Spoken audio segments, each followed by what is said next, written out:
but subject of the Moorish nation. More still in our own land. More still in our homeland. More still no Indian treaty with no man. More still understudies won't fall for your program. More still in our own land. More still in our homeland. More still no Indian treaty with no man. More still understudies won't fall for your program. They got your birthright like torches, controlling your forces, turning master churches, Moorish fortress on the hill attracting tourists. How we do this and did this, sign, seal, prints and witness. My birthrights can't compare to paper terrorist misfits. Pseudo sovereigns on the dirty, more dipshit, solving their own problems. Dry hang you, magistrate and DA game is the gang bang you. Banging you like black power should be banging the beast. They made a cracker cry or even kissing their feet. Moorish team, Moorish MC, Moorish beats, casting out rapping civil or mortis creeps. I'm rooting for the underdogs, always for meeks, underachievers, non-believers and freaks. Cause believers have no faith when they start a hope. Stay far, or it's them and you on the rope. More still in our own land. More still in our homeland.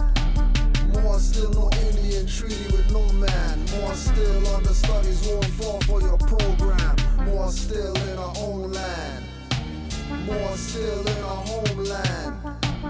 More still no Indian treaty with no man. More still understudies won't fall for your program. Slaves swinging and swaying for blinging and playing. More's prouder than the prophet, won't do what he's saying. I never said cause prophet's not dead. Thought of Allah, don't care about your Twitter tweets or Facebook threads. Manifesting virtual, computer turn idol. Wars cyber, booby trap net, optics. There's a lot more.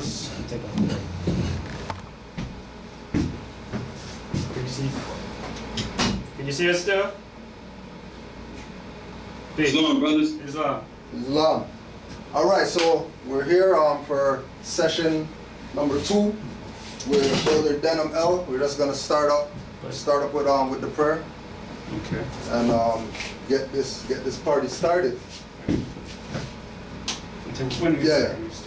5 on the left, 2 on the right.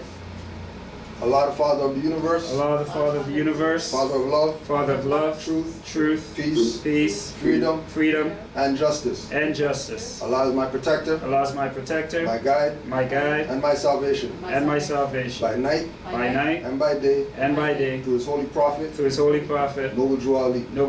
Islam. Before we start up, we're just gonna touch on 2 things, because the name of the presentation today is Divine Creed. And the reason why the brother decided to do this presentation is because there's a very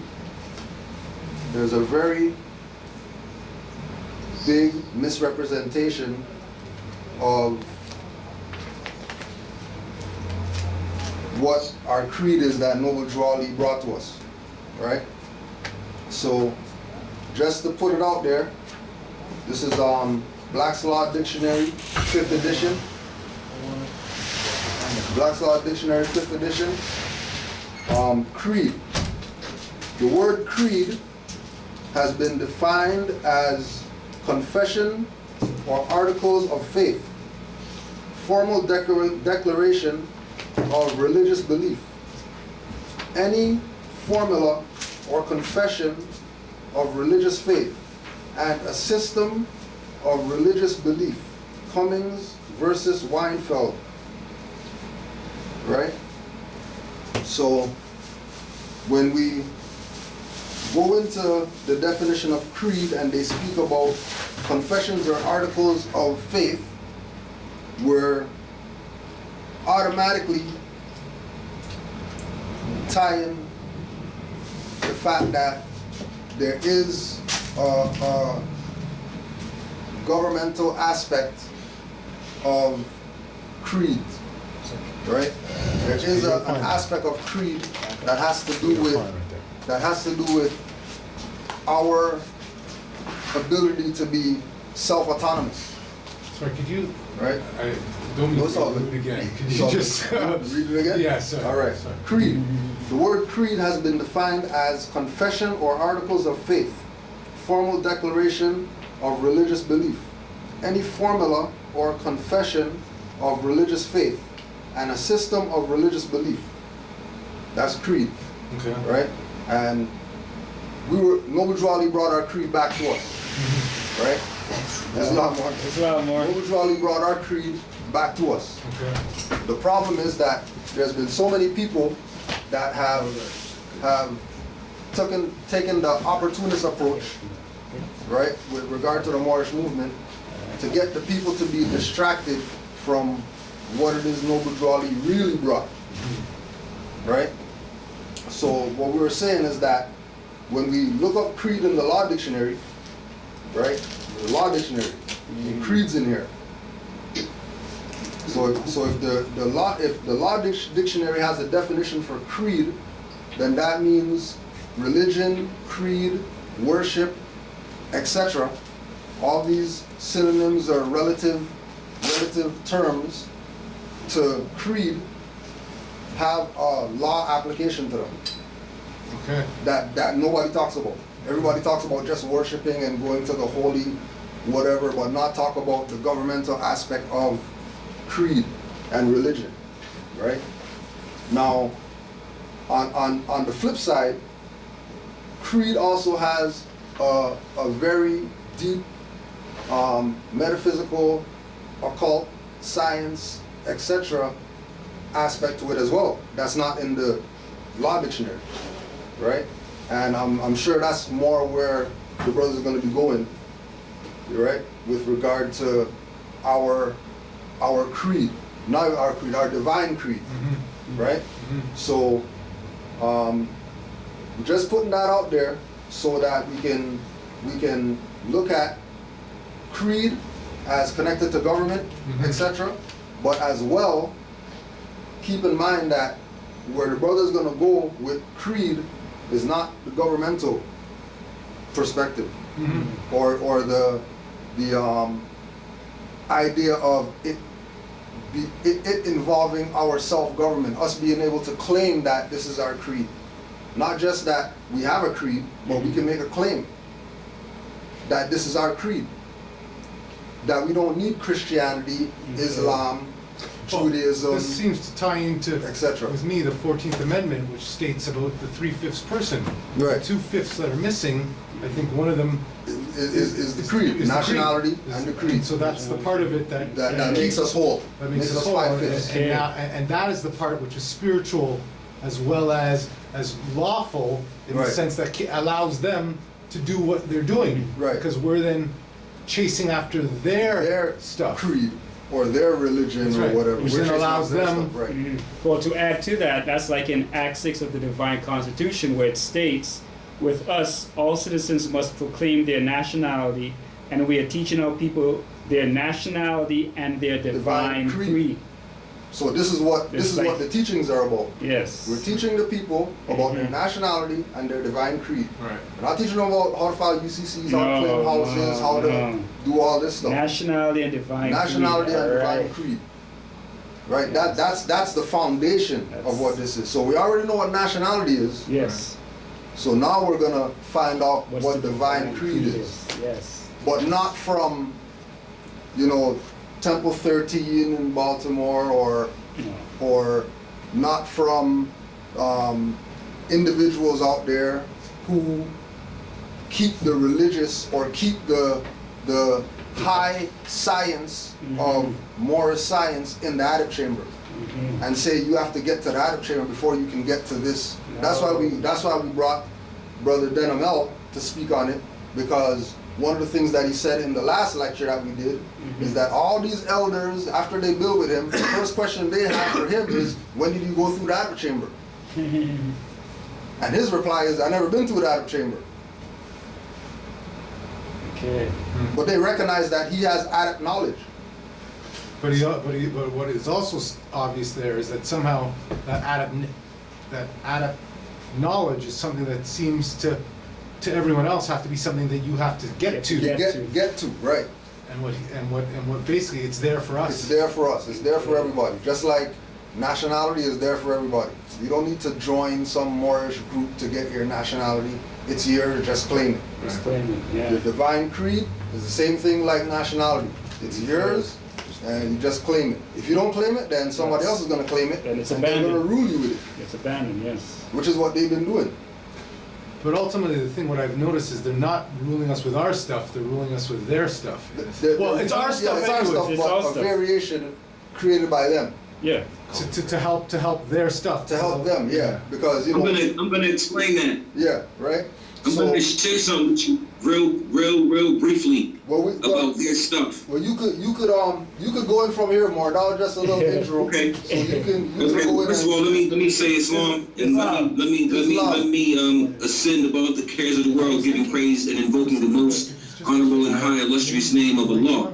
And giving honors to our holy and divine prophet, Noble Ali, and honors to all of the Moors, past, present, future, those to come, those that are born. Check this out. The first one. What you just mentioned, brother, Yeah. Moorish divine concept. about their stuff. Let me explain something to you real briefly. Their stuff, in order to deal with them in a rational manner, in order to understand, remember, first of all, they're cultural bandits. They've been bandits for that's what they've been put here for, to be thieves. They're thieves. So what you must realize that he is the opposite of you in nature. So when you want to understand him, everything he does, put it in reverse. Okay. Reverse everything he does. Put it in reverse. Because that's what he did with you. He took your information and reversed it. Okay. The polarity for himself. So when you take your signs and symbols back because they all belong to you, you have to reverse the polarity to fit your condition. You have to reverse the polarity. You have to bring it back to you. You have to put your breath on it. Can I interrupt for a second? Yes, sir. How would one reverse the polarity? When you take it back, you have to ritualize it, brother. You have to take it back and put on it what its original intent was. You're the maker and the owner of all things. Every sign and symbol belongs to you. Every sign and symbol comes from you. It comes out of your inner workings, out of your inner dynamic, out of your inner workings of your body. Signs and symbols. We talk about Osiris, the opening of the eye, the pineal gland. That's what Osiris means, the open eye, the third eye, the opening. It's not a person. These are all signs and symbols. You understand? The pineal gland, the scarab beetle is the hypothalamus, the right and the left hypothalamus. They sit right next to the pineal and the pituitary glands. It's literally all in your head, homie. Literally, it's all in your head. You understand what I'm saying? So when we get back to the divine creed, let me jump on that a little bit because this is gonna all tie in. First of all, Brother Kudjo said very, very well. He defined to you what creed was, and he used the Black's Law Dictionary. Creed is a belief, a tenet, a principle. That's what creed is. It is a belief, a tenet, or a principle. You know what I mean? And what makes our creed so special is that it's divine. And divine is anything that is pertaining to God or the Supreme Being or the Creator. So anything pertaining to the Creator from belief, tenements, and principles is what our creed is. That's divine creed. Our creed, our divine creed is strictly related to Allah. Strictly. That's why it's divine. You know what I'm saying? So first thing we have to recognize is that Allah is not God. How do we know that? Because it's said in the Declaration of Faith, La ilaha illallah. There is no God but Allah. Very powerful statement. Because our Holy Quran Circle 7 teaches us, one of our tenets, beliefs, and principles of our divine creed is that man is a deity, and everything else are deities made flesh. The word for deity is God. Allah made gods. Allah made man the Lord of the plane of soul and the plane of things made manifest. So Allah is not God. He's greater than that title. Allah is just a name. The essence, Allah is much more than just the name. You know what I'm saying? Allah is not external. Our divine creed teaches us that man and Allah is one. That all thoughts of Allah are one. And they can't be circumscribed. They can't be bound. They can't be tied up. They can't be constricted. So, if man is a thought of Allah, and man being a thought of Allah is sitting inside the mind of Allah, how does man worship anything outside of itself? Oh, that's it. How can man look externally outside of itself and find something outside of itself when he's already sitting in the mind of his creator? Because the thoughts must return to the sender, and the thought can never fully comprehend its sender. You see where I'm going with this? Word. Islam. Yeah. Okay. So understanding that the creed is our beliefs, tenements, or principles, we must examine our divine creed from that perspective, from the beliefs, the tenets, and the principles of Moorish science, of what the Prophet demonstrated to us. We know already that one of our belief principles is that man and the law is one. Am I right or wrong? Islam. That all thoughts of Allah are infinite. Am I right or wrong? Islam. Right. Allah is infinite, right? We can't measure up those thoughts. We can't measure up Allah by time, space, and so on and so forth. Am I right or wrong? Islam. Is Islam, okay. Now, we also believe in our creed, the divinity of our creed is that Allah planted in the soil of soul a body so that it could grow apace, but it was the human seed. This human seed that Allah pulled from himself and planted in the soil of soul. This human seed contained something very important. It contains the attributes of Allah. The attributes, all of them. There are 99 attributes of Allah. There are 99. And these 99 attributes were planted in the soil of soul. See, soul, you can't see soul. Soul is not something that you can see with the physical eye. But the soul has a physical representative. And it's called soil. See, soil is earth. It's a symbol of earth or physical manifestation. So that soil is called the brain. The attributes are planted deeply in the brain. Allah is with you everywhere you go. The Quran teaches you, tell them I am near them. There are other hadiths, there are other things. Allah is closer to you than your jugular vein. Know ye not that your body is the temple of the living God and the Most High dwells within thee. These are all tying back to your divine creed and to your authority through this creed. Therefore, the attributes of Allah are planted deeply in man, in the soil of soul. Man's job is to become those attributes. How do we know? Because in our divine creed, in our tenets, beliefs, and principles, we have something that we call the divine 5 principles. The divine 5, love, truth, peace, freedom, and justice. I have told Moorish for years that in order to understand those 5 principles, you must become them. You can't understand these principles with lip profession. The divine creed is that you must imitate, i.e. the prophet. You mimic. You can't, nobody can be Noble Drew Ali. It was only one, Noble Drew Ali. It was only one. But his example, we could follow the example. And in the example, it leads you to a freedom. You understand what I'm saying? So love, truth, peace, freedom, and justice are all attributes of Allah. Those are all his names. Those are just 5 of them. Even in our Moorish prayer, we have protector and God. We have love, truth, peace, freedom, and justice, and we have protector and God in our Moorish American prayer. Those 7 verses that the angel brought to us. You know what I mean? This little book that he held with 1 foot on water and 1 foot on land, and this little book, in the book of Revelations, it talks about the 7 thunders that was emitted. The 7 thunders are to me, the 7 thunders are our 7 verses of our Moorish American prayer. The first 7 verses, the first is 7 lines. Ties in directly to Al-Fatiha in the Al-Quran. Fatiha, 7 verses. And the word Fatiha means opener, or to open, and Fatiha ties all the way back to Ta, Patah, P-T-A-H, Ta, the opener. So we dealing on something very, very divine here. When we dealing with the creed. And we got to understand that the attributes that was held deeply inside of man, it is man's deep duty to enact these attributes. You want to worship and praise the Lord?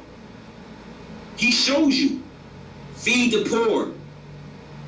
Serve humanity. Because in the action, you are invoking the divine attributes of Allah. See, you worship Allah through action, not through prayers. How can the thought pray to the sender? You're the thought. You're the thought. You're the thought. Thoughts don't pray. Thoughts act. Thoughts act. Will is the force of Allah. Will means the force of Allah. A Muslim is the will and strength of Allah made manifest. So if you Allah's will, what moves you? Thought. What's moving you? Is it salat? Is it making prayers that moves you? You've already been ingrained with the essence of all creation in you. This is why you were made the Lord of the Lord of the plane of soul and the Lord of the plane of things made manifest. You was made a God here and the plane of soul. You're a Lord. What does that mean? How does that work? So when we understand that the majority of our creed, the divine creed, is strictly built and placed around Allah, because Allah is one. Everything is one. There is no duality. There is no duality. There is no, positive, negative. There is no duality. All is one. Duality is the trick. Even with our higher self and our lower self, they say it's two things, but where are these two things contained? In one vessel. It's all one. It's all one. But we deal the way we deal because many of our people aren't prepared to understand what I'm saying and what we saying when we dealing specifically on the ideology of duality. Peace, more. Islam, bro. Islam, bro. Can I just interrupt you for a second? It's Mario Bay, by the way. You just mentioned that there's no such, like, not that there's no such thing as duality, but could you explain that, like, in terms of the yin and the yang theory? I can, brother. Please. I can. All right. Duality, what we call duality, is just a manifestation of your physical eyes. Duality is what you see or what you seem to see. Our Holy Quran Circle 7 teaches us very, very well that everything that you see comes from art, but it's not.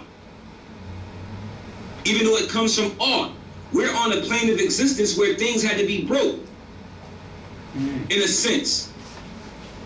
We're in a physical manifest. So when I say duality, I'm saying that there is no duality. There are multiplicities, but dual opposites and there is no duality. Man and woman, man and Allah is one. There is nothing separate from the one. Nothing.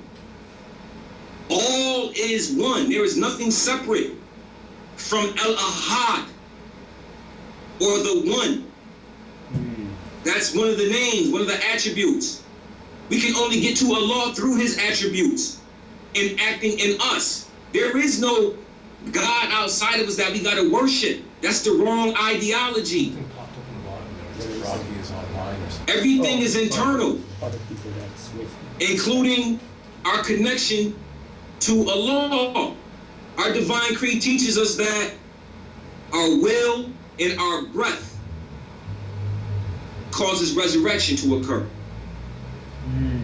What does that mean? How does your will and your breath cause you to resurrect? How does that work? On a lower level, we do the exact same thing that this essence that we call Allah. Because see, we can't even really touch on Allah because it's so incomprehensible. It can't even be comprehended. The closest we can get to it is the way we get into it now. The closest way we can get to it is through our own expression of our own self and the unification of self. Prophet Muhammad showed you very, very well with the revelation of Quran. He was in tune. It wasn't spooky. It wasn't somebody popped up and boom. It wasn't spooky, man. None of this is spooky when you get it. It's spooky because religion has taught you how to become spooked. Even Christ told you, when you see me, you see the Father. Me and the Father is one. That's why they thought he was God. They didn't understand the oneness. Even in the book of Genesis, where it says in the book of Genesis, chapter 1, verse 26, and it says, and I quote, and God said, let us make man in our image, and he made male and female. He created them.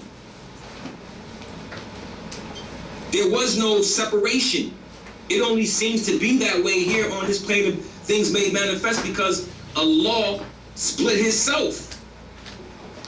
You know, our Holy Quran talks about the holy breath being the sheep and Allah being the husbandman. But the holy breath is in Allah. He blew forth 7 spirits. That's another part of our tenet, our belief, and our principles, is these 7 spirits called Elohim that Allah blew forth from his own self. He breathed these spirits into existence. So holy breath is a feminine principle. Allah being the husbandman is a masculine principle. But these principles are just utilized to explain things on this plane of existence for an understanding principle. But yet Allah is, even though the feminine and the masculine comes out of Allah, but Allah is. He's not feminine or masculine. But who is he married to? Our Holy Quran says that he's the husbandman of all things. You know what I mean? Our Holy Quran, Circle 7, also talks about the holy breath being she. And breath being she, breath being feminine. So again, there's a lesson in Allah being the husbandman and the wife in his own self. There's a union that takes place. I talk about this all the time. This marriage takes place in man. This is our divine creed. This is the marriage that's supposed to take place in you. This marriage is created and done through meditation, contemplation, sitting still, just like Jesus sat by the river in meditation, the silence, praying, and meditation, man. It's the same thing. Our Holy Quran Circle 7 is full of all of our divine creed, our tenets, our principles, and our beliefs. Our 101s, our 102s is a part of our divine creed. Our Holy Quran Circle 7 is a part of our divine creed. Islamism is a part of our divine creed. Our divine constitution and bylaws is a part of our divine creed. The Moorish American prayer, our flag, that's all our divine creed, because all of those entities are divine. Our Moorish flag, when you look at it, it's the fiery thoughts of Allah. That green 5-pointed star is the first man, sitting right in Allah's thoughts, that the human seed put away from itself. It's on your flag. That little green 5-pointed star, the same 5 points that you make when you stand up and put your hands on your hips. The same 72 degrees between each of your body points is the same on that 5-pointed star, that pentagram. And we used to fly the flag upside down, with the pentagram dropping, with the point facing downward, because the Prophet flew it like that, and we flew it like that because we understood that that is the descent of the fall of man, or the descent of the first man. So our divine creed is very, very strong. The symbolism is everywhere, man. It's all over the place. Our signs and symbols, our sigils, salvation, unity, Allah. That's a part of our divine creed. Those are symbols. And the symbol has meaning. You see the unity hand, the hands of unity. That's a part of our divine creed. Placing your hand in the hand of Allah, and all will be well. That ain't your brother man's hand. That's not a symbol of your hand in your brother man's hand. That's a symbol of Allah. You placing your hand in the hand of Allah, and all is well, meaning no middleman or intercessor. That's our divine creed. That all-seeing eye. That's our divine creed. And there's a name, one of the attributes for that all-seeing eye. Basir, al-Basir, the all-seeing eye, the all-seeing. Another one of those attributes that's placed in you. The 99 attributes of Allah match the 99 elements of the chemical chart.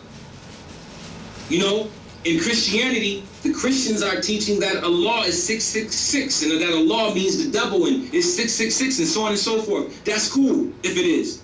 I know it's 66, but the point of the matter is that they lack an understanding about what Allah is. Allah is not a God. You know what I'm saying? Allah is not a God, because we know and understand that God are man-made ideas. God makes man, man makes God. Ideas are gods. A man's ideas become somebody else's God if you're not careful. A man's ideas will become somebody else's God So, if you're not careful. Brother Denham. Yes, sir. So when in the prayer, when we say that's why we say Father of the universe, not God of the universe. Right. Exactly. Talk to me. Exactly. Because man is a deity. Man is God. The animals are gods. So we not sitting right next to the Creator in that manner, because we can't comprehend that incomprehensible causeless cause. We don't comprehend that. We can't fully. But you're 100% correct. That's why we say Father. We don't say God. Our questionnaire teaches you what is another name that Satan gives himself. God. For me, God is another name that Satan gives to himself. Is God, man. So understanding that word, and we went over this, that word is a 500-year-old word. It has no bearing on what we're doing. But, like I said, there are many gods. In Islam, it's called Taghut. False idols. Taghut. T-A-G-H-U-T. Taghut. False idols. Too many of them. Our Holy Quran, Circle 7, speaks about those beasts and those thoughts, those shadows clothed in thought. These gods that men create, that have no eyes to see and no ears to hear.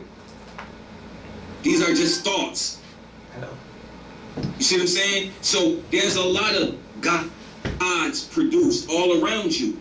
Islam. Can I ask a question here? In the Quran, it says, I think it's the Quran or the Red Book. It says the way to reach Allah is through purity of thought. Can you expound on that? Purity of thought, indeed. Pure thoughts. Pure thoughts, the only pure thoughts you can have, like I just said, the only way to get to Allah is through His names.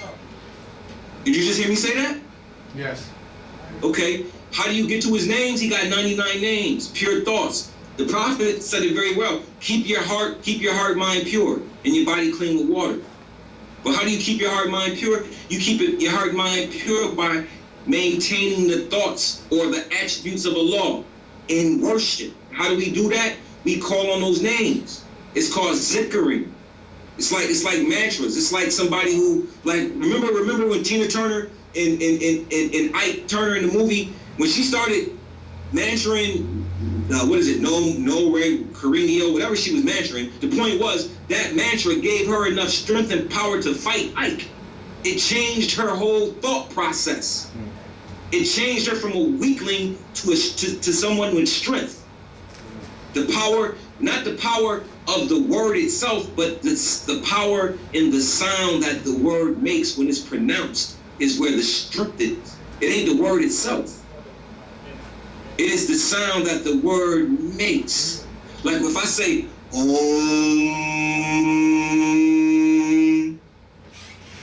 Did y'all feel that? Yeah. Right. Who felt that? Islam. Did you feel it? Yes. Islam. Okay, that's my point. The power is not in the word itself, but it is in the sound that it makes. So in your actions of Shut them off, eh? sorry about that, got a little call. Somebody hit me. So your job, brother, would be to learn those attributes of Allah, learn His names, and zikr them, and keep your thoughts pure. with the thoughts of Allah, or with those thoughts on your mind. Now, what is that? Allah is love. Allah is peace, truth, freedom, justice. Allah is creator. You know what I mean? All seeing, all hearing, all knowing, so on and so forth. Align yourself with that type of thinking. Keep your Holy Quran Circle 7 close to you, brother. When you feel strange, when you feel crazy, you pick the book up and you go to certain things. Because see, this book is also a guide. It's also a healer. Because every problem that we have as Asiatics, it's in our book, it's addressed. You know what I'm saying? So you can use this as what it is. It's much more than just a book. It's much more than just a book. More, could you It's he's getting no mad calls. Say that again, brother. Excuse me. It's all good. Say that again, Muslim. No, I was just gonna say, could you talk about that a little bit more, like the Quran being the guide with regard to situations that maybe you've had, that you pulled out your Quran and it assisted? Oh yeah, can y'all see me? No. Did y'all lose me on the screen? I can see y'all, but y'all can't see me. We can't see you. But I can see y'all though. Well, that's fine for now. We hear you. We can hear We you. can hear you. We good. It's the sound. Okay, cool. All right, well, there was, there's a lot of times, man, when you're going through certain things with, like, especially with the Holy Quran Circle 7, with me specifically, being and doing the things that I've done and going to places that I've been, man, there are people who consistently think they know me and don't know me at all. And they will go to other people and share things and share stuff about me that they know that they made up, that has no bearing. Half these people I don't even know. And sometimes I flip out. But I open up my Quran Circle 7 and there's a chapter in there, man, about eavesdroppers, about people who gossip and backbite and slander and so on and so forth. And that's what they do. We don't respect the babbles of the day and blah, blah, blah. It's all there, fam. I mean, it's there. You know what I'm saying? It's there. It's like, I've used it a couple times. I find relief through those divine instructions. And they're called divine instructions for a purpose. You know what I'm saying? So that too. And instruction is close to a tenet, belief, or a principle. So an instruction is a part of the creed. Getting instructed in your creed. Speaking Hold about... on, man. Let me see something, man. All right. Can you see me? No. No, does the camera button at the bottom have an X on it? Mine does it not. No. Try clicking it off and clicking it back on again. Okay, hold up. There you go. All right. Shalom, good. I've got a quick question. Yes, sir, brother. Or an understanding. Our mandate to uplift humanity. Yes, sir. Basically, you're saying sometimes we get a little bit disheartened in a way. Yes. And to Yes. go back to that, the Quran, in order to replenish our intent, for lack of a better word, because that's our intentions, is to lift up humanity, right? That's right. That's our intent, to keep that intent. That's right. And even though we can't see everybody else's soul, right? If we keep that intent, it will materialize. That's right. Right? That's right. Okay. Indeed, brother, you're 100% correct. And I would like to say that, what you do on the internet, remember, our Holy Quran Circle 7 teaches in our Divine Creed, it talks about rights. R-I-T-E-S. Rights. Symbolic rights. You see what I mean? And everything we do is a symbolic right. Everything. You know what I'm saying? Even the intent, like the brother just spoke about, if you keep the mind intent on changing condition of others, it will happen, because first, you have to change your condition. And once you change your condition, your inner self, once you change that, because that's where the real jihad is, once you change that, what happens to you on the outside, or pardon me, on the inside, will manifest itself outwardly. And anybody who comes in the midst of your circumference, that outward manifestation of divinity that you have worked on, and that you have risen, and that you have ascended and raised, will touch other people. And they won't even know why. Like, yo, the other day I was with you, man, and after I left, man, after you left me, I felt like I need to talk to you some more about some things. I just want to talk to you. And they don't know why they want to talk to you. They've been touched. It's almost like the movie with Denzel Washington when the demon was running around and he was jumping in people's body, and when somebody touched another person, they would transfer this demon. Right. It's the same science. Everything they show you, remember what I said earlier? Reverse it. You gotta reverse it. You can't worry about your son. He's your son. You can't worry about him. When you worry about him, you give him strength. They are lower density beings, so they feed off of your worry. You can't worry. You can't feed him that. You see? So we use the Holy Quran Circle 7. I use it as a guideline and as something to keep me in the bounds of righteousness sometimes. Because I'm gonna tell you, sometimes, not often, but I done slapped a few. I'll slap you, fam. I'll slap you. Like, I'll put my hands on you. The Holy Quran of Mecca teaches you. You got 3 ways to stop some nonsense. First way is you talk about it. Second way, you put your hands to it. The third way is if the first 2 ways don't work, then you pray for them. But trust me, I'm not praying for you because one of the first 2 ways is going to work. For real, man. For real. You know what I mean? So, for instance, we get disheartened and we feel like we want to put down this movement and say, I'm done with the people. But what you got to do is you got to look at chapter 2 and chapter 3 when you feel like that. Because see, chapter 2 tells you about those who are born with the light. And they're revealers. And they reveal the light. It's their job. Some of them is born with it, and some of them got to get it. Chapter 3 talks about the unity of life. Every living thing is bound to each other by the cord of life. So when you get disheartened, you go to chapter 2 and chapter 3 of your Holy Quran Circle 7 and you read those. And then you remember your purpose. You're uplifting the fallen humanity. You can't uplift fallen humanity until you uplift you first. As an individual. Each individual needs to have an inner revolution. Each individual needs to have an inner revolution, an inner jihad. Remember what you are. You're the truth and falsehood strangely mixed. That's another part of our creed. The divinity of our creed.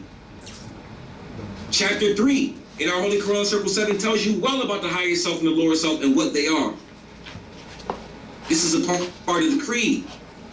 You understand? So when you dealing with the creed, you're dealing with the divine aspect. So the key word is divine when we deal with creed. Divine, divinity, divine beliefs, divine tenets, divine principles, divine acclamations, divine articulations. You know what I'm saying? Divine, it's divine. Our creed is divine. You know what I mean? In Islam, it's called like having qadr. Prophet Noble Jew Ali came with the qadr. He came with a divine preordainment for us. This is why our Holy Quran Circle 7 doesn't say author. It says divinely prepared. He didn't author anything. He used other sources. Because the truth don't change or pass away. That's another part of our divine creed. It's truth. It doesn't change or pass away. Another name we give the truth is Aut. Another name we give the Aut is holy breath. Another name we give the holy breath is man. Another name we give to man is Allah. Another name we give to Allah is holy breath. This is all interchangeable. Islam. Everything is one. Islam, brother. Can I ask a question? I want to read from chapter 11 here, just a portion, and then maybe you can expound on it. Now, when the ether reached the rate of atmosphere, and all the creatures of these planes must get their food from atmosphere, the conflict came, and that which the finite man called survival of the best became the law. The stronger ate the bodies of the weaker manifest, and here's where the carnal law of evolution had its rise. And now man in his utter shamelessness strikes down and eats the beast consume the plant thrives on the earth absorbs the protoplast. In yonder kingdom of the soul, this carnal evolution is not known, and the great work of masterminds is to restore the heritage of man, to bring him back to his estate that he has lost, where he again will live upon the ethers of his native plane. Can you expound upon that? Sure. What part do you want me to expound upon? Just on the last part in terms of the battle that we are to have to undertake and how we get and how we can, I mean, I guess it harkens back to the purity of thought as well. Right. Indeed. You've already answered your question, brother, but I'm gonna share with you. I'll share with you. In that particular chapter, chapter 11 is very powerful because actually it's the continuation of chapter number 1. Chapter number 1 and chapter 11 goes together. Chapter number 3 and chapter 10 goes together. You know what I mean? But in this particular chapter, where it's talking about the carnal evolution and the manifest and so on and so forth, and the native ether planes, you got to remember what you are first. You are a thought of Allah. You come from the heart of Allah. Remember that. Chapter 1 teaches you very well that the human seed was pulled from the heart of Allah. So where is your native plane? It's in the heart. What heart? What's that? It ain't your heart. It ain't in here. It ain't in your heart. You know what I'm saying? So what is your original state? What is your vast estate before you took on the body of flesh? I would say it's... Yeah, just read it to me. Yeah. Exactly. Our plane is with Allah. That's our plane. That's where we belong. That's our existence. Remember, chapter 1 tells you very well, the human seed that was pulled from the heart No, I guess of Allah. I guess now I can understand it, because when I read it, sometimes so much information comes to me. But what I'm saying is, this fight that it seems that we must undertake.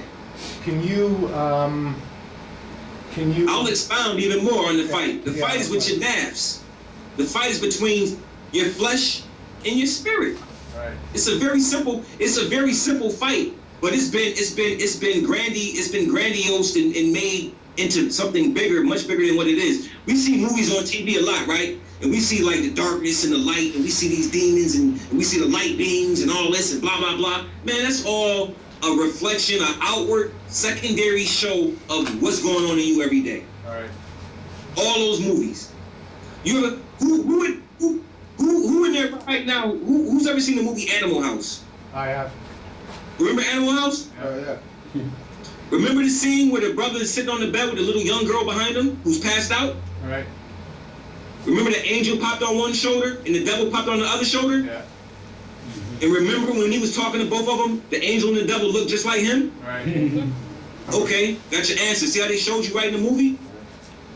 They showed you right on TV, the science of the higher self and the lower self, that inner battle that takes place every day. Chapter 1 speaks about it very, very well. If you don't have a foe, you can never be a soldier. If you don't fight, if you ain't got a foe to fight against, you will never know what you really are. It basically says that a soldier is known by his foes, right? So. Yup. And how he beats his foe. You see what I'm saying? In other words, it is your duty to surgeon. Our job is to make ourselves back to Allah. That's our job, is to get back to where we came from, right? Right. But in order to do that, you have to battle between your carnal nature, your flesh, because it has its own mind. Your flesh has its own mind. Like on Friday, sometimes when it's time for Holy Day, something says, man, look, man, I should be down at the joint having some ackee and codfish right about now, drinking the sorrel and some ginger beer. And then your spirit says, nah, man, you gotta be at the temple.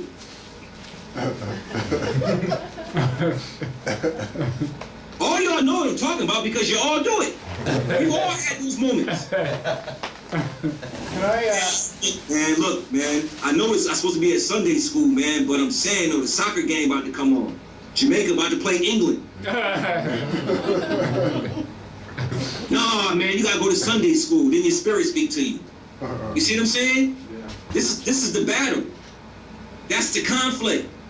Whoever you give reference to is who wins. See, but the idea is to know that the enemy is not anything outside of yourself.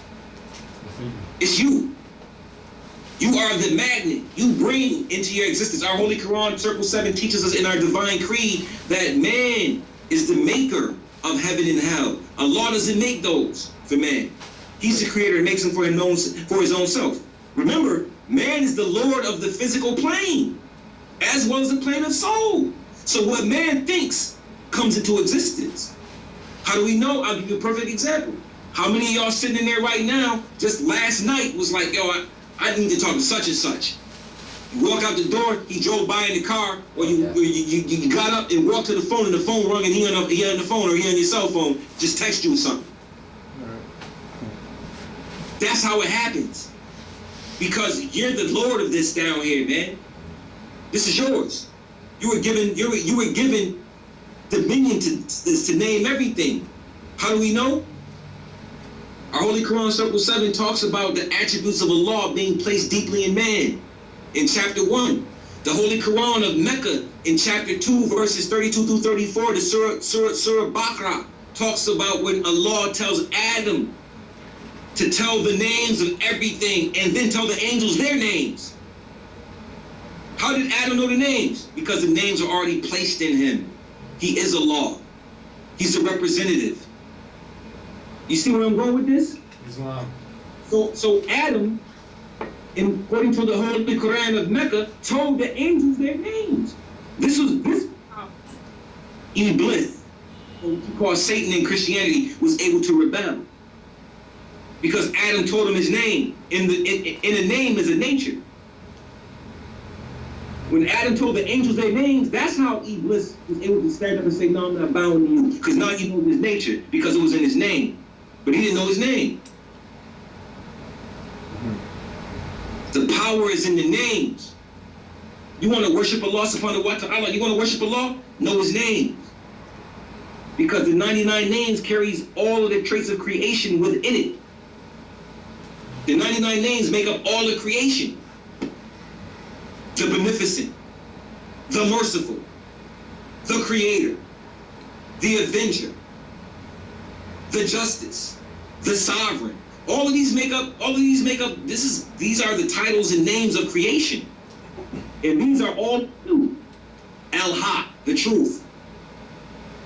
You know, it's all there. So these are the things this is what we're supposed to do. We're supposed to master the divine creed and become the creed. That's why it's divine. It ain't just creed. It's the creed. That means that it can be transmuted and transformed. That means man can be this. The prophet said a man is not what he's told. A man is what he knows. The first commandment of our divine creed from our holy divine prophet is, man, know thyself and thy Father God Allah. That's the first creed. That's before you even open up the Holy Quran, Circle 7. That's right on the cover. It's there. So your duty is for man to know himself. It doesn't say man know thyself in Jesus, or man know thyself in Muhammad, or man know thyself in Ta, or man know thyself in Osiris. It says man know thyself and thy Father God Allah. Because once man knows himself, he will know who Allah is. My question, Brother Denham. Yes, sir. You mentioned Circle 7 a lot. Yes. Could you clear up the confusion with the Aquarian Gospel and the Circle 7? There is no confusion. That's for finite minds. Finite minds don't understand that Levi Dowling was just a dude who was a plagiarist, and he went over and got some books, and he got some stuff together, and he put it together and said he went to the Akashic Records. But the same things that he was dealing with, you can find it in Tibet. Tibet got a whole history on Isa, Saint Isa. You know what I'm saying? And what Noble Drew Ali did was, Noble Drew Ali sat with the masters. He didn't get this from a book. As a matter of fact, he dropped the whole Quran Circle 7 before the Aquarian Gospel was released. The book was released in like the 30s, if I'm not mistaken. They tried to backdate it to the 19th century or something like that.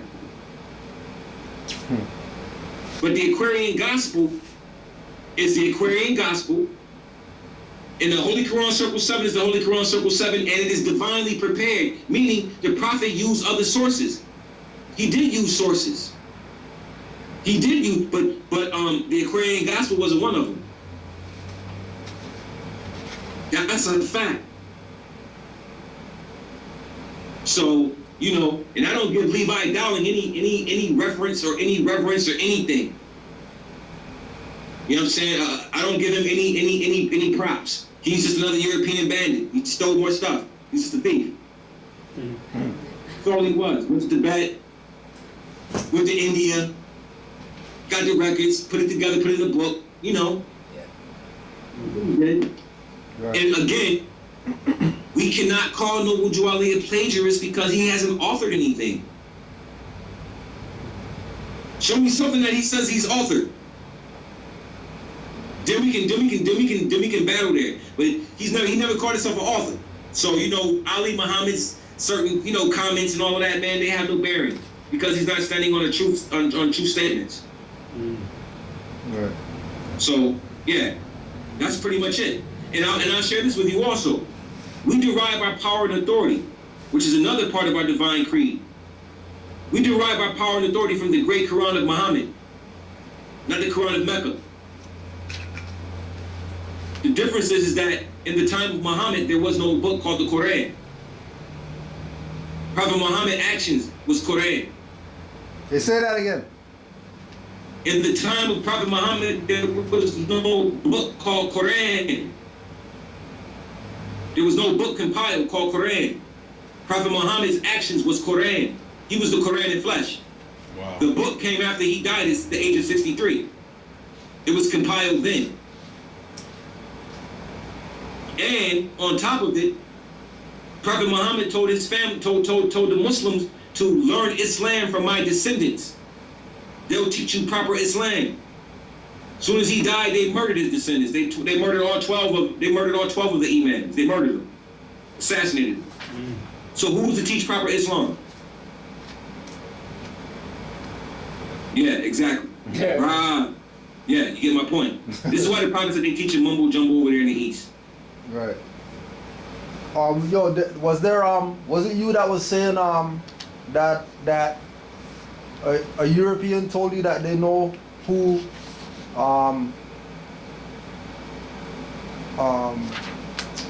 the Egyptian adept Noble Drew Ali is? Yeah. That's when I was in Africa. They knew all about the prophet over there, man. Yeah, they know all about Noble Drew Ali over there. They know about the prophet over there. And then a lot of the older heads, a lot of the old Sufi brothers, and some of the European Freemasons knew, you know, they knew about the prophet, knew about him very well. The Europeans are swift on Moorish history, all over the world. They swift. They know Moorish history because a lot of them have Moorish blood somewhere in their tree. You know, so yeah, based on they know all about Noble Drew Ali. They know about the Egyptian adept. They know about the prophet. They know. We don't know. That's a shame. They know all about him. They know about him so much that they've asked. I've been asked to come teach them Moorish science. Like, they want me to teach them, and I refuse. I'm not teaching them nothing. So they can abuse it and turn it into a hustle. Not gonna happen.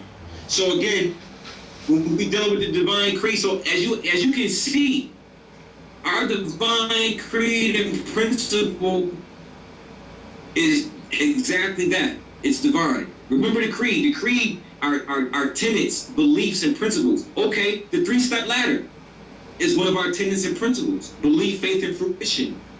That's divine in a sense. It only becomes divine at the state of fruition. You know what I mean? Even though faith is divine also, belief is absence of fact.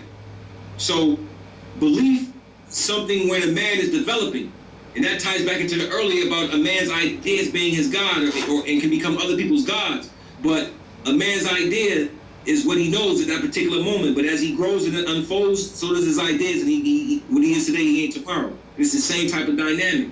The more we unfold, the more we study, we begin to see that this is much more than just a book, and that this information is much more than just religion.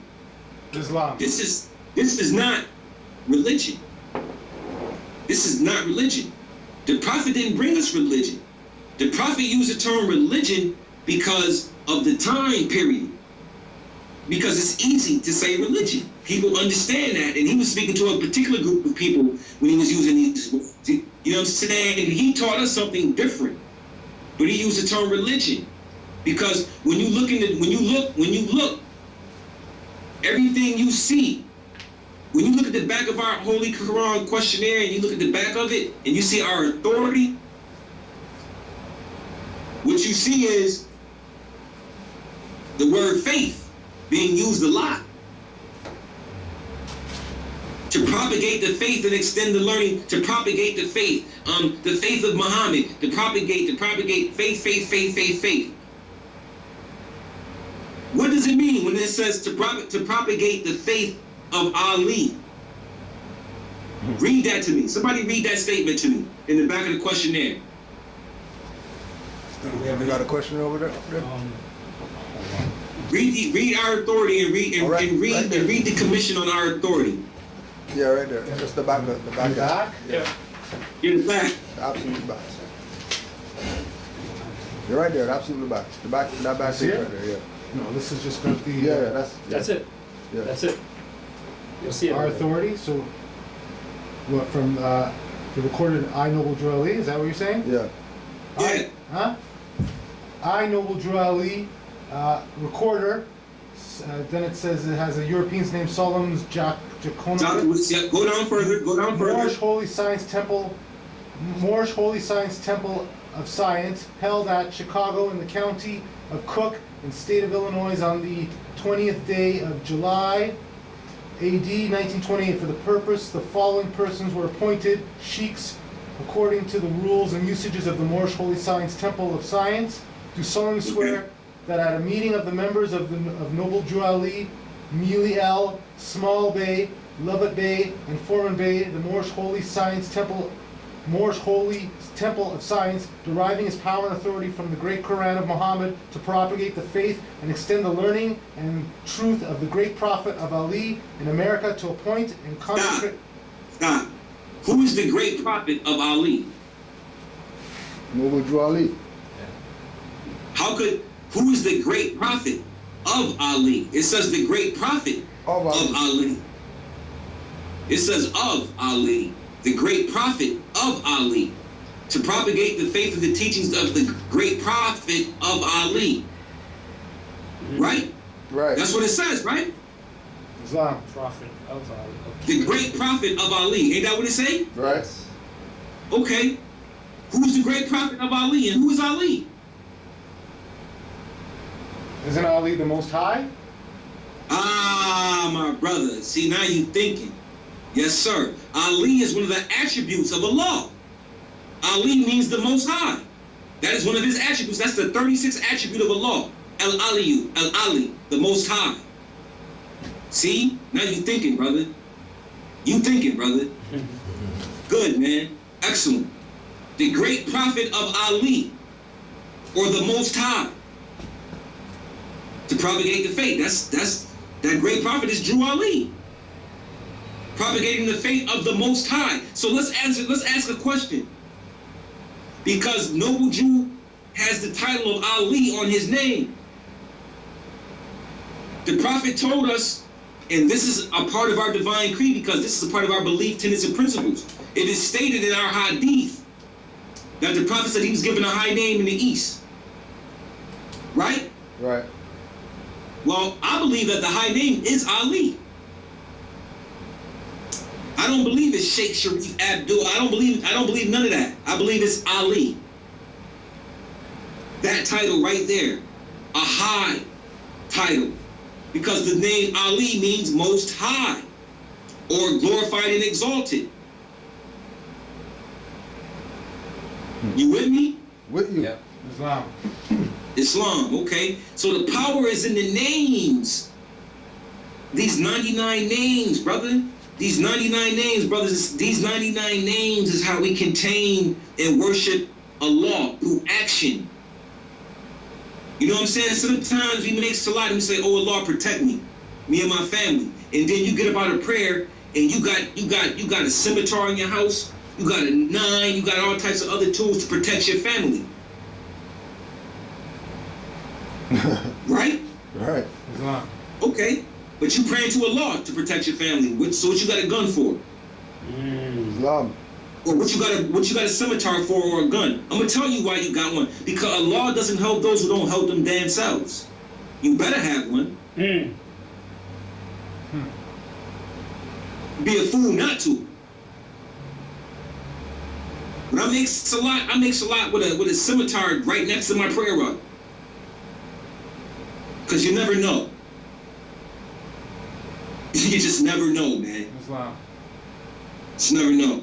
So, therefore, it's important. If I ask Allah for protection, I must protect my family in order to get Allah's protection because I am that which I'm asking for because those attributes are in me. How do I know? Because my Holy Quran Circle 7 says it. Chapter 1. And it is taught to us like that. Not only is chapter 1 in our Holy Quran Circle 7 the truth, but if you study Tasawwuf, or what they call one of the branches of Al-Islam, classical Al-Islam, Tasawwuf, one of the branches, Tasawwuf, aka Sufism. Sufism, one of the spiritual branches of Al-Islam. This is what Moorish science is. Moorish science is a higher form of what the Muslims call Sufism.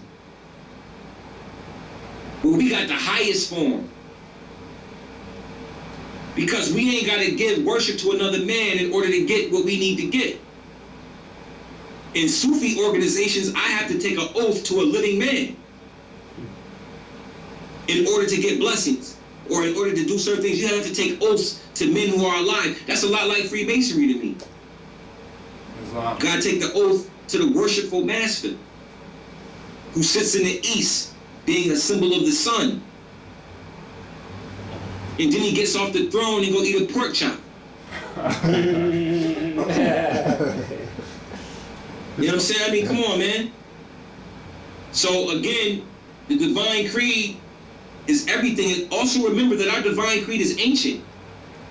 It ain't just something that's brand new. Man and the law being one, that's before Prophet Muhammad. All of the prophets taught it all the way back, that everything is one. Islam. This is old. Can I ask another question? Yes, sir.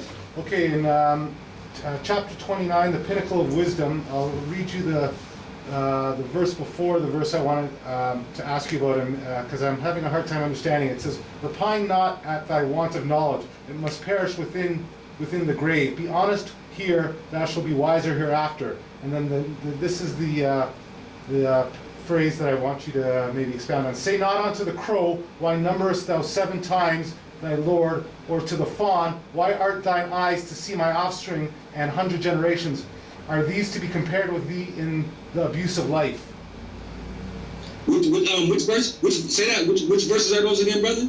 It's verse 20 of the pinnacle of wisdom, and I'm not understanding the way he stated this. It says, "Say not unto the crow, why numberest thou 7 times thy Lord? Or to the fawn, why aren't thine eyes to see my offspring and 100 generations?" That's another question. "Are these to be compared with thee in thy abuse of life?" I mean, maybe I guess I'm almost sensing the answer there, but... Okay. The pinnacle of wisdom is basically, is that particular, what you're talking about there is a comparison. Right. And it says that whole chapter is comparing man, Right. man's intelligence to that of the beast, Okay. to that of the feather, So that's showing you who you are, Right. more or less what you are. You know, your role. Right. You know what I'm saying? Would you ask the owl? Why does he say who? Yeah. Okay. Yeah. Okay. But check this out though. When the owl says who, he's saying Allah. Yeah. Because who is another name of Allah, H-U. When we say al-ikhlas, when we say Kul hu Allah. Kul huwa Allahu ahad. Kul huwa. Kul hu wa Allahu. Kul hu. Hu. Even the animals get praise, B. Even the animals get praise. The trees rock back and forth. It makes a lot. The wind blow, everything is in, everything, Allah is in everything that has an existence, Allah is there. And they show you. Anything that has an existence, Allah is there. Period. Period. You know what I'm saying? So, I mean, you can see it.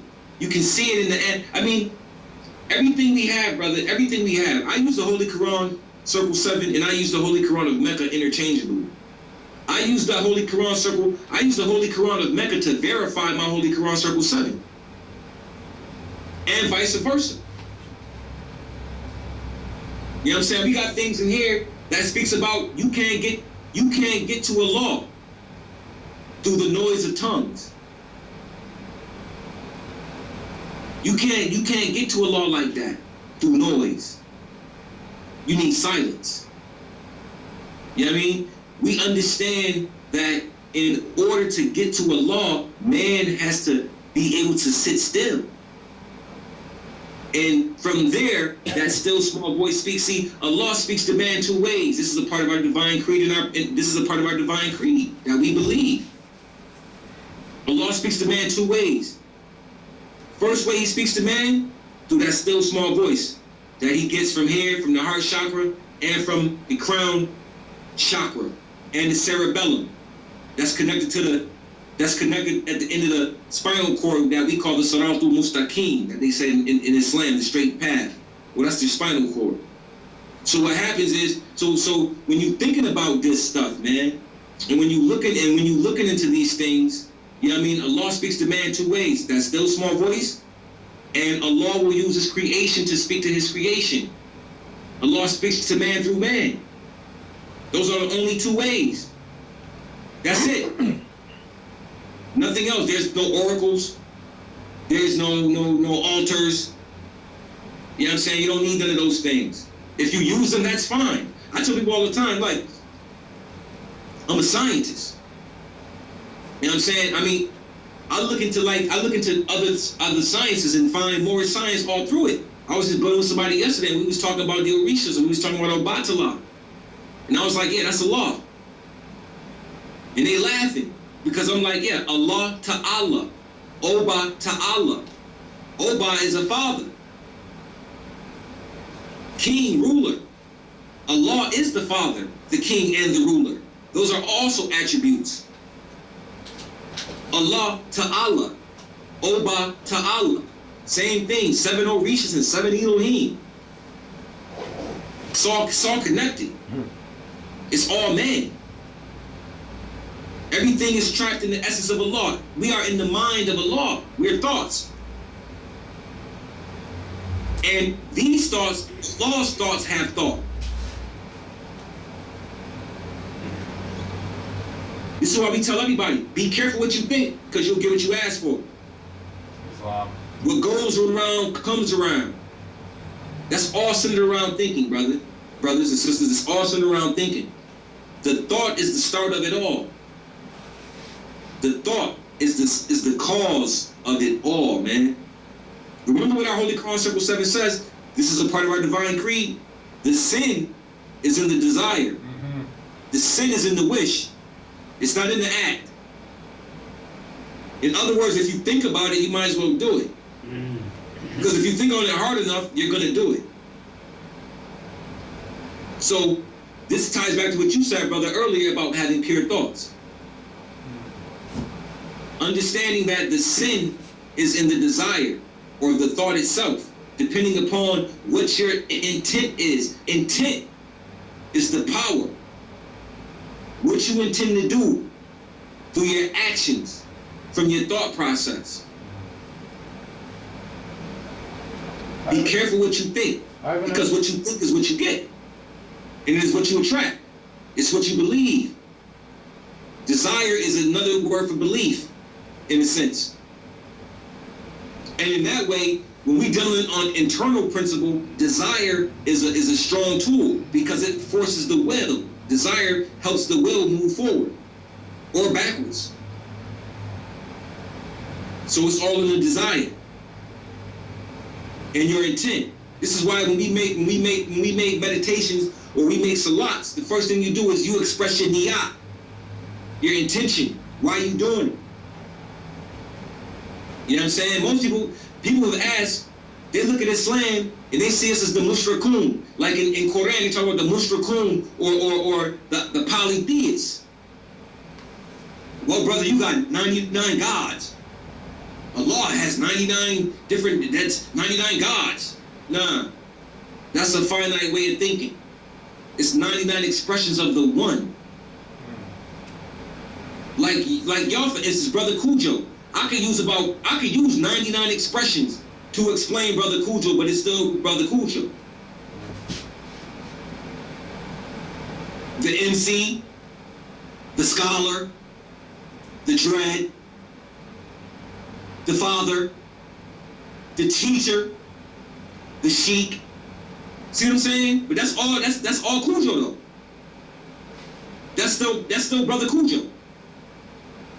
But I've also understood that all of those different titles also represent a different form of the same being. That's right. That's right. The expressions, the attributes, the expressions of that being. This is why Allah is not a being. The only being is you. Right. He's equipped you. You see what I'm saying? This is what I mean. You know, the Muslims used to tell me in South Africa, brother, you commit shirk. Brother, you big on shirk. And I'm laughing. I'm like, nah, y'all committing shirk. How could you not make yourself connected to Allah? How could you say that you're not one? How could you say you're not connected to the Creator? Who would teach that? It doesn't make sense. If we're thoughts of Allah, how can we not be connected? If we're His thoughts, and thoughts are sent out, and thoughts return to the sender from whence they come. Thoughts have to come back from, when they go out, they come back. And the crazy thing is that when thoughts come back, they come back with more than they left with. Just like the brother Neil deGrasse Tyson said, the astrophysicist, I love this brother, he's powerful, man. He said some great statements. He said, the universe learns from us. The universe is in us and we're in the universe and the universe learns from us. He's 100% correct. Islam. The thought has to go back to the sender, but the thought is returning to the sender with something. Why do you think Allah made man? So he could learn about his own self. The possibilities of his own self, even though he's infinite. In other words, let's put it to you like this. I'm going to show you how it works. Give you a perfect example. All right, everybody sitting in the room right now has the ability to think, has the ability to write screenplays and so on and so forth. Imagine if you wrote a screenplay in your mind and you got characters and you gave life to all of these characters and you gave them their words and so on and so forth and blah, blah, blah, blah, blah, blah, blah, blah. These characters are you though. Even though they take on another life and blah, blah, blah, you created every one of these characters in your thought process. You gave them a name, you gave them words and speech and so on and blah, blah, blah. You've done that. But yet, do you think these thoughts can live independent of you now? No. Exactly. That's the same, that's our situation. That's us. I've got another question. Yes, sir. In the Red Book, it talks about Yeshua being caught in a den where there's no light. And what he says is that Allah is, or light is thought vibrating at a different level. And if thought is Allah, and thought is light, can you explain, can you expound on any of that for me? Yeah, sure. Remember, everything is one. Remember this when I tell you this, everything is one. Allah, another name for Allah, one of his attributes is Al-Nur, the light. It's one of his attributes. A-N-N-U-R, An-Nur, or Al-Nur, the light. So let me just interrupt for a second. So then, because part of me had me going off on this tangent with the sun, and the sun being, let's say, what they would talk about on the physical level, a star, but on maybe the metaphysical level being thought, and being Allah, and that being sort of knowledge, or knowledge. No, being Allah, right. You're 100% correct. Vibrating at a different level. One that, in a sense, on a physical level warms us, but on a metaphysical level would be doing something else. Well, warming us too as well, but in a metaphysical way. Because that's the power. That's the power of Allah. You know, to even give it a name is degrading. Right. We have to give it something. You know what I'm saying? But in Allah is non-genderless. It doesn't mean male or female. It encompasses all of everything. You know what I'm saying? So yeah, when Allah is the light. He is An-Nur. You know what I'm saying? And the light is Allah. And thought is a form of light because man is a thought of Allah. So in other words, when Yeshua began to go through certain things and he's trapped, what did he do? He put himself on the light, or he put himself in the thoughts of Allah. He took on the attribute of his creator because you know what? He knows the names. Right. So he can use those names. Islam. So again, the key to our remember, the key to our divine creed is really trapped in chapter 1, and it says it very, very well. And it says it right. And it says it right in the second sentence. The thoughts of Allah cannot be circumscribed. You know, man is the thought of Allah. All thoughts of Allah are infinite. They are not measured up by time for things that are concerned with time, beginning and end. The thoughts of Allah are everlasting. They're everlasting unto the end, day, spirit, past, life, forth, back, front. They're everlasting. We tend to we're trying to expound upon Allah as if he's in a box somewhere. And he's not. And even to use the word he is disrespectful. But that's what we do here, because that's how we have to do things for understanding. But Allah is much more than a he. He's much more than a thing. He's not a God. Islam teaches that he's not a God in the first declaration, La ilaha illallah, there is no God. That's a denunciation right there, the first statement, La ilaha, there is no God but Allah. No gods, just Allah. Gods are ideas of men. Gods are made every day. You see what I'm saying? So therefore, understanding that principle and understanding that, you know, gods are made every day by the thoughts of men and by their weaknesses, then we have to recognize and understand, where do we find Allah? We can't find him nowhere else but internally. Again, the thought cannot think or comprehend its sender fully. And if you know you're a thought, how can you believe that there is a deity outside of you? When you're a thought, when you're a thought, you're in the mind of the universe or Allah or whatever. How can there be something outside of you? You're a thought. Which is why we're taught to go inward, because when we go inward, we go back to the source. We're a thought. A thought is an outward expression, right? And the sender sits in. The sender is in you.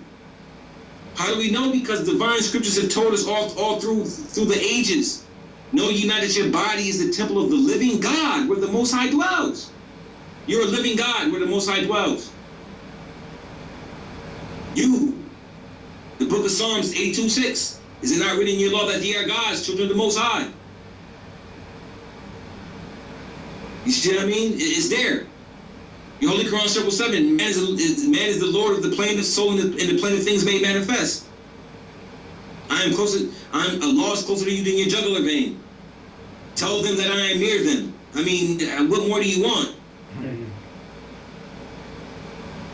There's no doubt about it, what we are and what we're doing, what we are to do. Our divine creed teaches us that we must uplift fallen humanity. Well, how do we do that? We first uplift ourselves, and then we have to uplift our women. Moorish science is not just the man thing.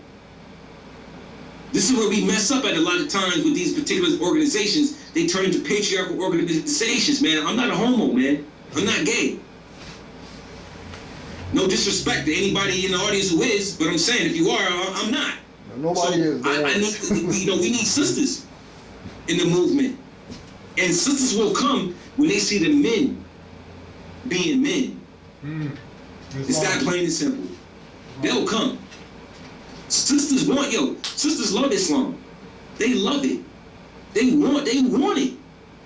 But the cats who play with it and give it to them wrong because they not on their deen either, man. They fronting. And then the sister then she get downtrodden and upset because some Negro ruined her, man, with a fez on.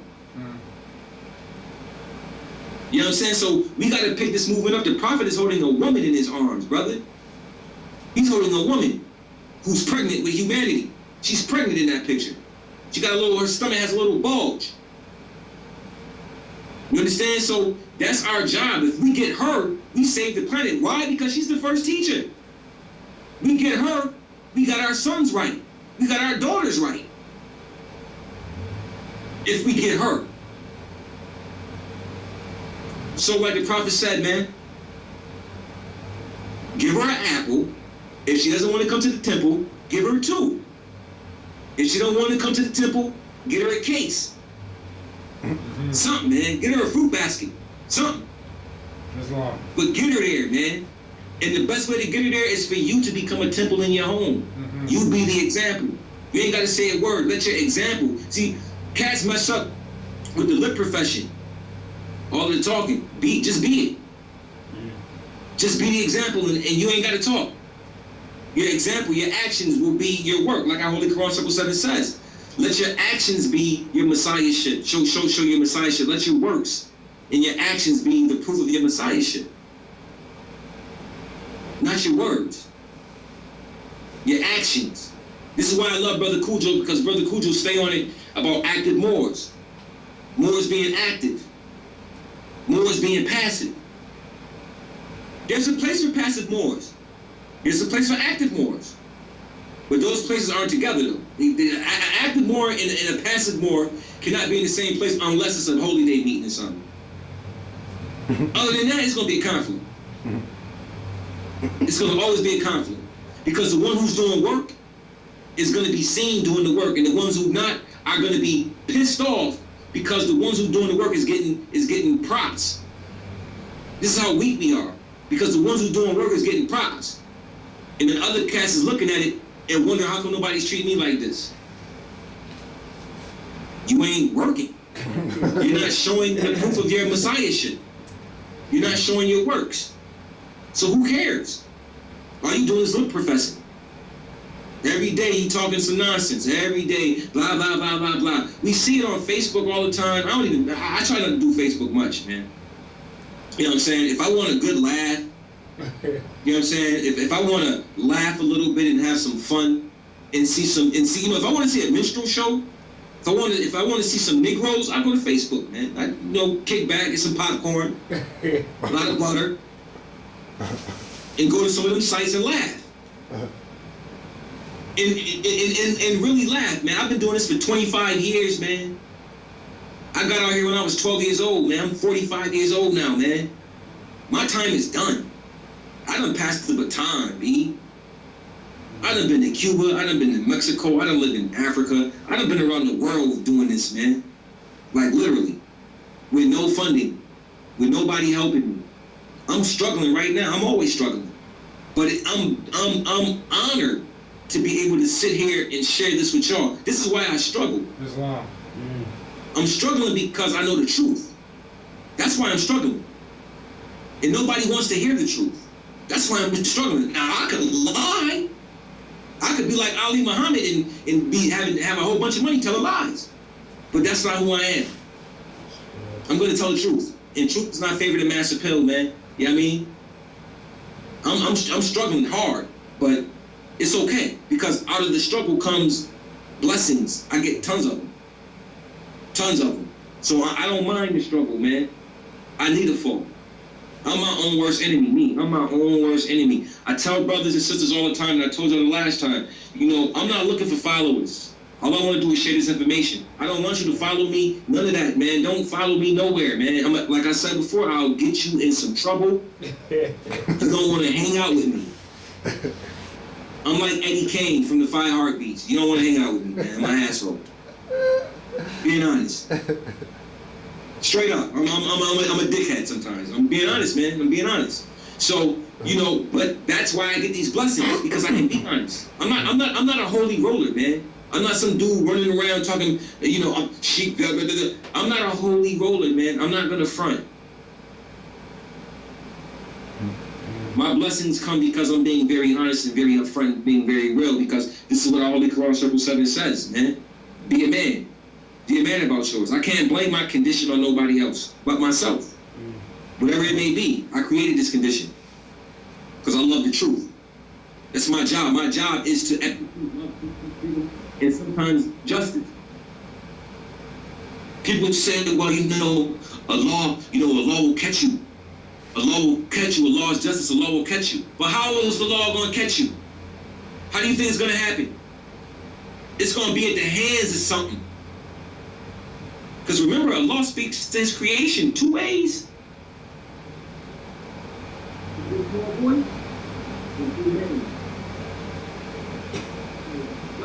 I say it all the time, justice is an angel, and he will catch you.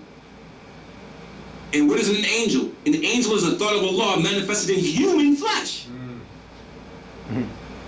That's what an angel is. And that's what justice is. It's an angel.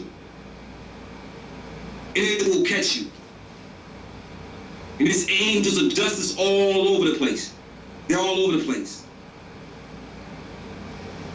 You got one sitting right in your temple right now. Maybe 2 or 3 of them sitting in there. But I only know of one. Right now. Sitting in that temple right now with y'all. And that's my brother Kudjo. I don't know nobody else, but I know him. I know he's an angel. All y'all angels, but I know him though. I know what he is too.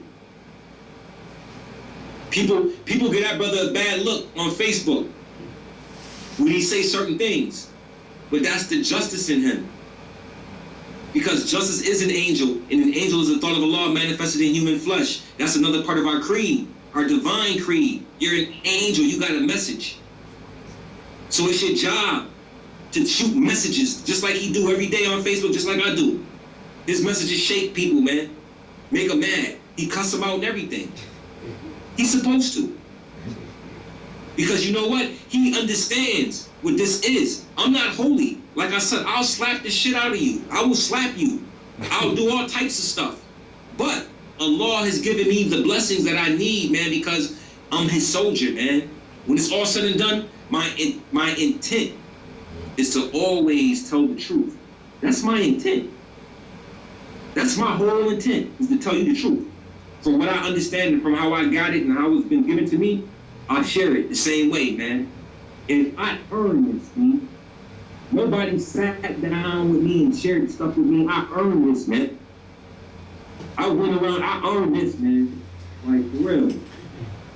Studying books and battles and debates and college and getting kicked out of school and going to other colleges and sitting in classes and challenging the professors and blah, blah, blah. Man, me, Ishmael Bey, Sharif Bey, we came up together in Syracuse, New York, man. You know what I mean? Sharif Bey doing a lecture right now in New York with Wesley Muhammad. You know what I'm saying? I don't care what nobody says. Syracuse, New York is prolific for Moorish science, man. We kicked off a lot of things up this way in the late 80s.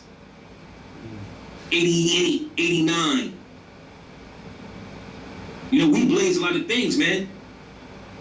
You know, all of that CN-based stuff that everybody doing now, we was doing that in the 80s. We went to court for gun charges and won with CN-based works. And we only won because our intent was pure. And we thought we really had Moorish science. And we didn't. You know what I'm saying? I mean, we on the cover of newspapers. The Moors say that the United States has no jurisdiction over them. We on the front cover of our newspaper standing in front of the federal building.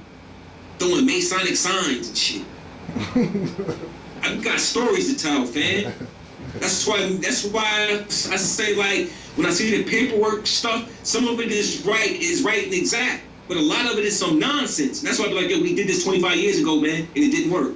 And it's not gonna work now, because you're still using the same signs and symbols that we used 25 years ago, and it didn't work. And we got masterminds of jurisprudence sitting with us. Sharif Bey is a mastermind when it comes to law, man. That brother is off the chain. Off the chain. Matter of fact, Brother Kudjo, if I was you, I would ask that brother to do a Skype lecture or get him up there to do a lecture on jurisprudence, because he's wicked. Oh yeah, we know. We got the DVD. We know. We know. You know what I'm saying? He's wicked, man. He's nice at what he do. You know what I'm saying? That law, he's nice. We all got our own little spots. I'm a historian, spiritual historian, blah, blah, blah. He's a lawman, historian, so on and so forth. Ishmael's a historian, da, da, da. You know what I mean? This is what we do, man. We've been doing this, man. I gave Ishmael knowledge of self in 1989. You know what I mean? So, we've been doing this. This is all we know. This is what we do, man. This is what we know. So, again, going back to the divine creed. So, our divine creed is anything pertaining to a law. Any belief, tenement, principle, or condition pertaining to a law is how our divine creed stands. Why does our Act 6 say that we must teach their nationality and their divine creed? Why must we teach divine creed? Why? Who can answer that question?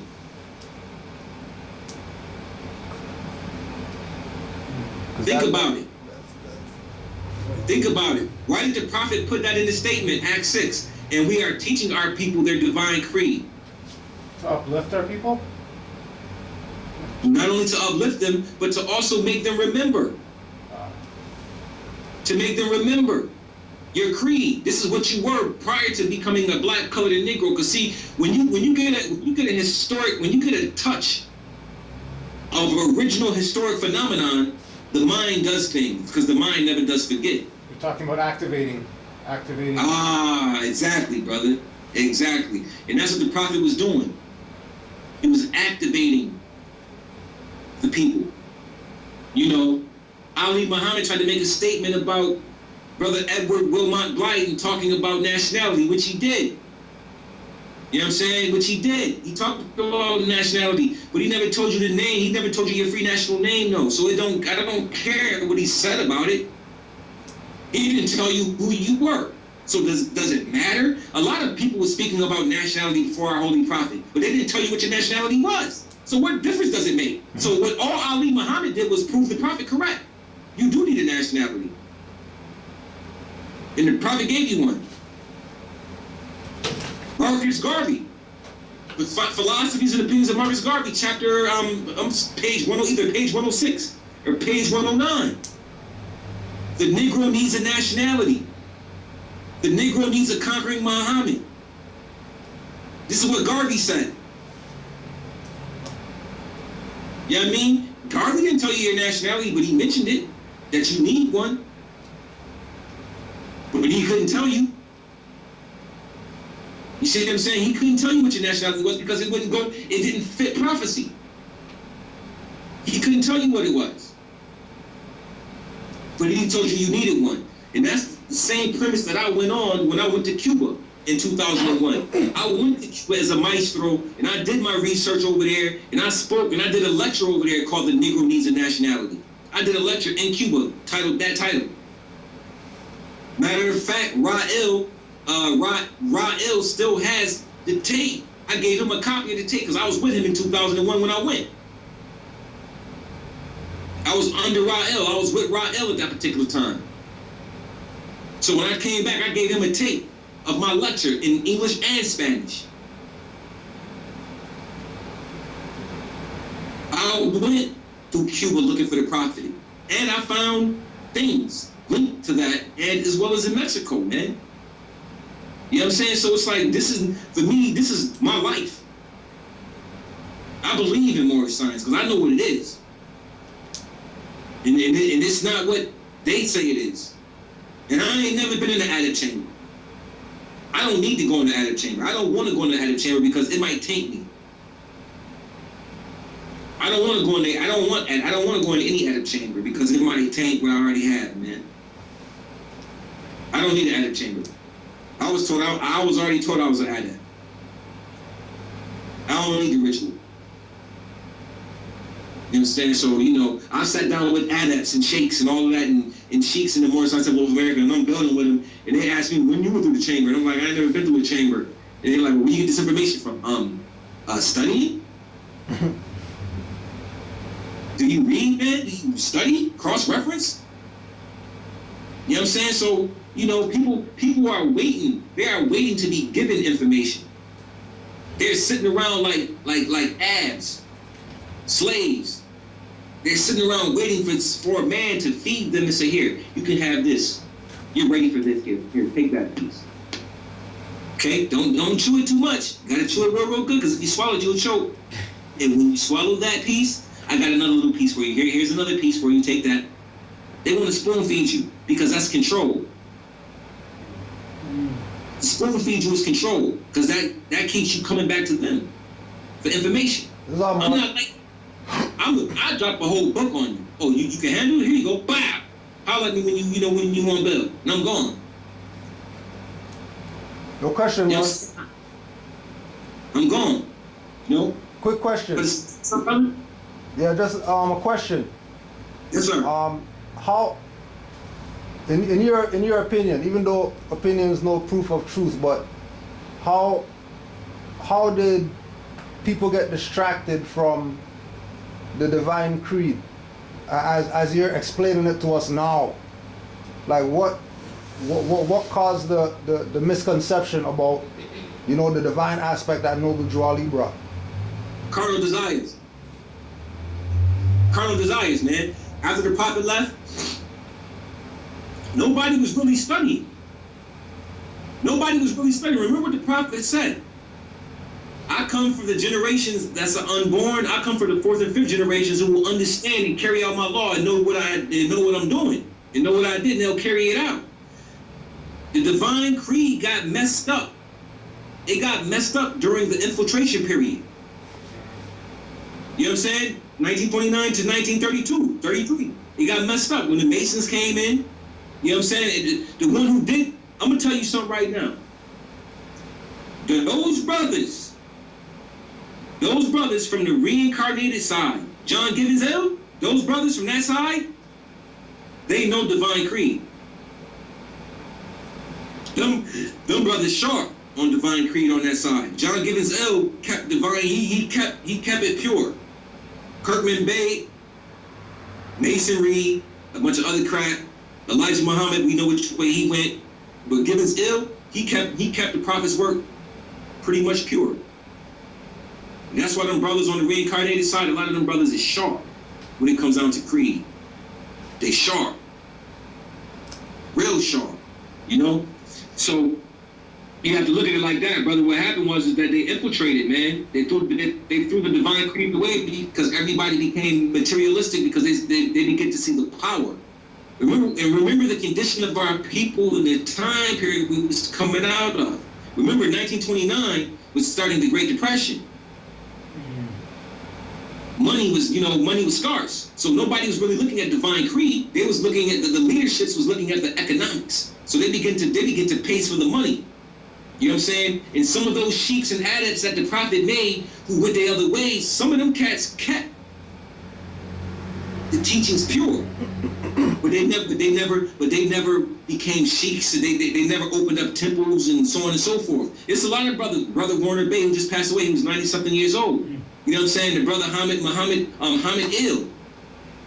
There was a lot of old heads out here, man, who kept the secrets, man, and knew them, and was teaching them. But they wouldn't teach it to everybody. They would teach it to a few people, man. You know what I mean? I'm fortunate. I know brothers, you know what I'm saying, who learned some things, and I've sat with some people who shared some things with me, and they shared them with me because they was like, yo, I see your spirit. You know what I mean? So I know you was with the prophet 2,000 years ago, and you're with him today, and you'll be with him again. You know what I mean? Whatever. But the point is, there's people out here who know things, man. Like John Gibbons L, his wife, the reincarnated prophet's wife. Like I told you the last time, she said, yo, when we was coming up, in our time, the adepts could get together and go outside and make it rain. Make it thunder, make it lightning. Show me some adepts who can do that today. Besides me and 5 other people that I know of. That's my point. See, I mean, these are our things. If we're the Lord of the plane of soul and the plane of things made manifest, if we're the Lord, like our chapter 1 says, because our divine creed is in our chapter 1 again, and it tells you in our chapter 1 very, very well. It says right here,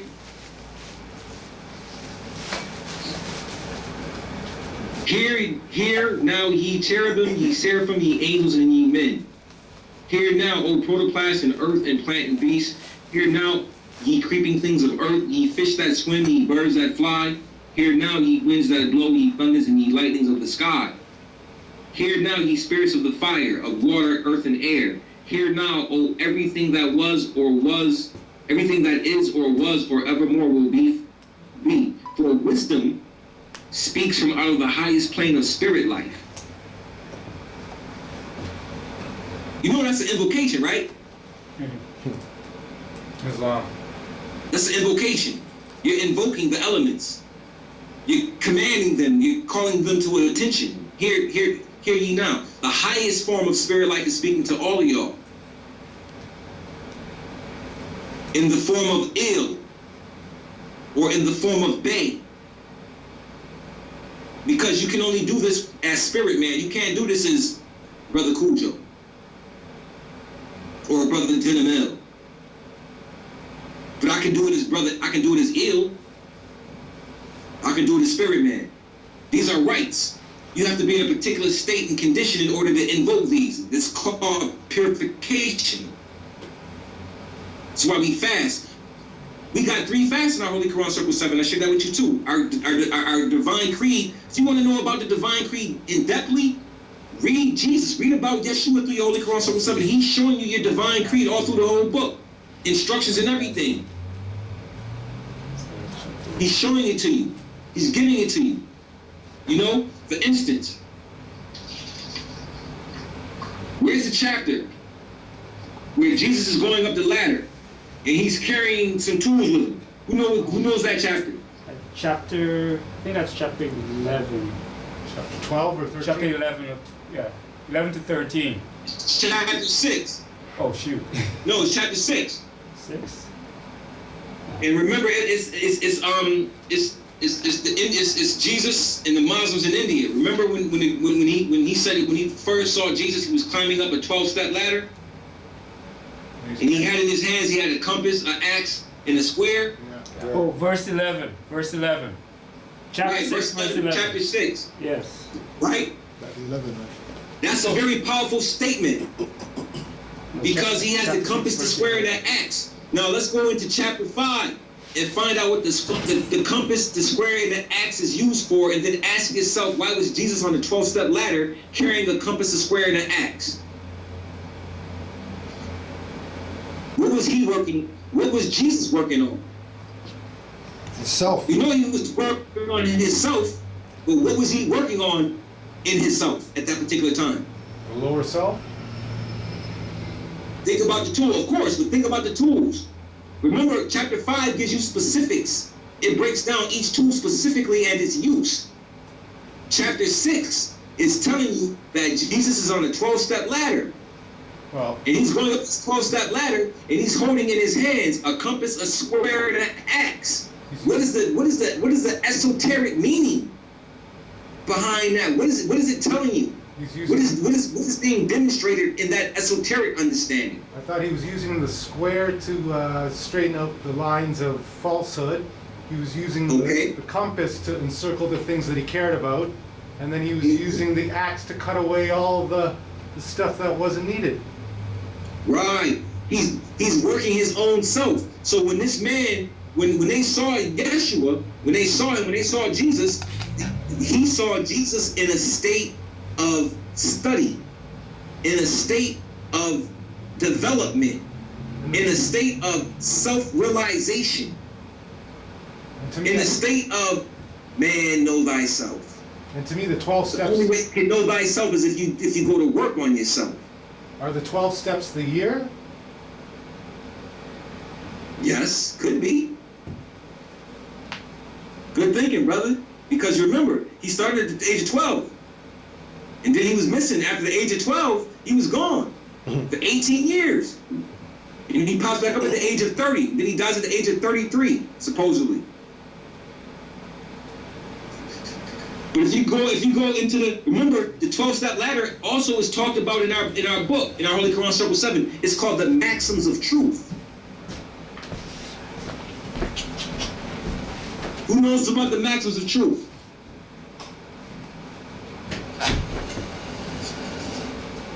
Not fully.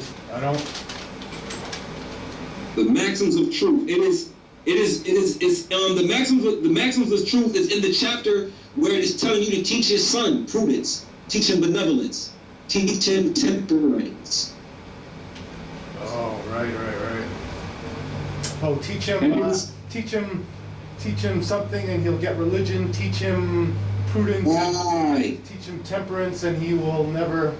All those virtues, basically, almost, right? Virtues. How many virtues is named? I don't know exactly. Open up the book.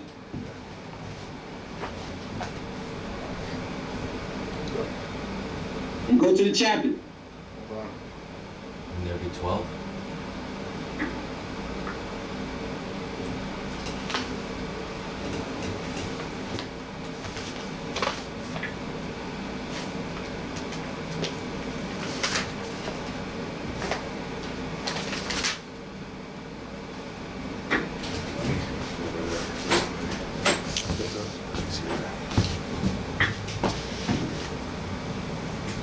We're just getting the light more.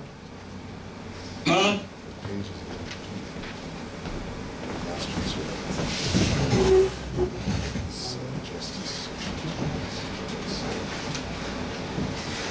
What was the question? Great virtues.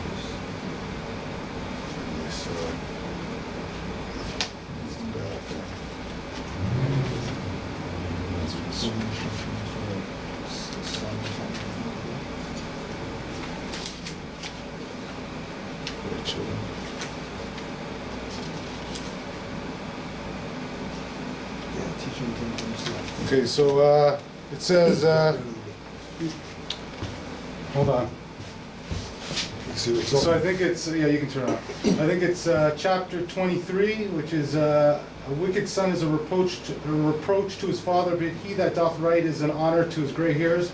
So then it goes on, section 8, teach him obedience and he shall bless thee. Teach him modesty and he shall not be ashamed. So that's 2. Teach him gratitude and he shall receive benefits. That's 3. Teach him charity and he shall gain love. That's 4. Teach him temperance and he shall have health.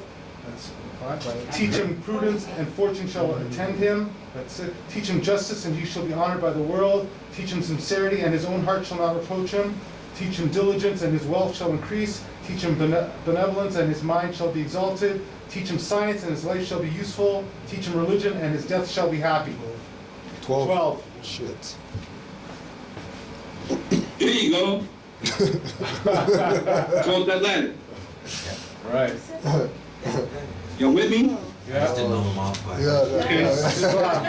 didn't want to get. I'm glad, brothers. I'm glad that I could be in service today. It's always a pleasure to be with you, brothers and sisters, man. I love y'all, man. I can't wait to get up. I gotta get up there, man. I know it's rough. I've been saying it, man, but work with me. We're working on it. We're gonna work on it. It's all good, I'm gonna get there. You know what I'm saying? But I just want to say thank you, brother Kudjo. Shukran, brother, for for allowing me to come in and share again. It's always a pleasure, brother. Anytime, man. Anything I can do to help you in the Moors, I'm more than glad to do it, man. And I appreciate you. And is there any questions? I'll call you later. Any questions? Actually, I have a question. Peace, bro. Okay. Islam. Okay, you mentioned in the beginning in regards to your soul. I want to ask, what's the difference between the soul and the spirit? Or is there a difference in terms of duality? There is a difference. Okay. Our Holy Quran Circle 7 teaches the difference. Soul, remember, soul has a beginning and an end. Spirit. Remember, soul has a beginning or an end, but soul can seem to exist for ages because man has a purpose on the plane of manifest. There's a reason you're here. You know what I'm saying? You made an oath to the universe before you came here to carry out and fulfill certain things. If you don't fulfill them, you will tarry here until you learn your lesson, until you fulfill the lesson. Islam. That's soul. So in other words, Spirit, you'll be coming back all the time, right? Like you'll be reincarnated. coming back, incarnations. You keep having incarnations until you get it right. Spirit is Allah and man. Spirit is infinite. It has no beginning or no end. It has always been. That's the infinite part of you. That's the part of you that soul. You only have soul because soul had to gain experience and it needed body to get it. You see what I'm saying? So soul is remember what soul is? It is the etheric counterpart of the brain. Remember? So our Holy Quran Circle 7 teaches us, and a part of our creed is that reasoning and thinking and understanding are not of the brain, but actually essences of the soul. So your thinking and your understanding does not really come from brain. It's soul essence. But the soul needed a body in order to gain experience, and the spirit is always been. Spirit will always be. That always exists. Soul is finite. It'll have an ending sooner or later when you get it right. I thought the soul was the... But there is no failure for the soul because, like a Quran said, there's no failure because the soul will allow you. You will continue until you carry out your purpose. So you will never fail. You'll just be coming back a lot. Till you get it right. But the question is, what is getting it right? Like, if we're supposed to get it right, how will we get it right? Well, brother, I can't answer your question because I don't know what kind of commitment you made to the universe before you came here. Okay, that's what I'm saying. So you're saying until we get it right. So that's for me to find out. That's for my spirit to find. All right. Okay. That's why you gotta find your way. Okay. That's why. You fell. Is that why you have to know yourselves? Is that what? Yes, sir. That's why it says, "Man, know thyself." Not man, know Jesus. Not man, know man, know thyself. Okay. That is the ancient declaration and commandment of the ancestors. Mm-hmm. Man, know that. It's written on stone. Okay. Man, know thyself. That's written on stone. In stone, on stone, in stone. That's the job. Because once you know self, you have tied yourself back when you truly know yourself. Because remember, the mind doesn't forget. Right. Our Holy Quran Circle 7 teaches us in our divine creed that if you want to know, you can go back. Right. The mind never does forget, and the mastermind can trace itself backwards. But how does he trace itself backwards? By sitting still. By meditation. Contemplation. All the things that's right in religion. In your book, in your chapter called Religion. It tells you. It says a lot of things. It says contemplate. It says, hold up, you can go to it right quick.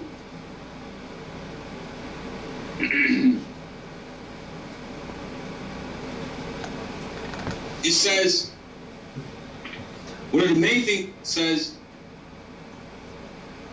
it's chapter 35, Religion. To the one, ayat 3, to the one who is supreme, to the one who is supreme, most wise and beneficent, and to him alone belong worship, adoration, thanksgiving, and praise. Right? That's 3. Then you go down a little bit more, and it says, you find it here, because I wrote through this joint a whole bunch. Wonderful he is in all his ways, his counsels are inscrutable, the manner of his knowledge transcendeth thy conception. Pay therefore to his wisdom all honor and veneration, and bow down thyself in humble and submissive obedience to his supreme discretion. Now, cats say that Moors don't pray, and that the Moors are not supposed to pray, and we pray with our eyes open and so on and so forth. We do. That's a part of the Quran. The Holy Quran of Mecca teaches you that whenever you are in the bounds of your enemies, you pray with your eyes open and you pray standing. But what do you do in the secrecy of your own home, in the sanctity and safety of your own home? Do you still pray with your hands standing up with your eyes open? No. And why did the Prophet teach? The Prophet taught Salat. I don't know. I haven't been in the Adder chamber. But they said that the Prophet taught Salat in the Adder chamber. But I already know Salat. So here it is in your Quran, Circle 7, telling you to bow down and submit thyself in humble veneration. But what does that mean? Because we can take that a couple of ways. Because I can bow down, I prostrate, I got a big dot on my head. See it right there? Mm-hmm. See that? Yeah, that's from bowing down. But it's also a form of meditation, bowing down too. That's a form of meditation, getting veneration, bowing down and getting veneration, man. Sitting still. Making zikrs. Saying Allah is one, Allah is one, Allah is one 1,000 times. Saying the Moorish American prayer 500 times. You want to keep your thoughts pure, right? Yeah. Okay.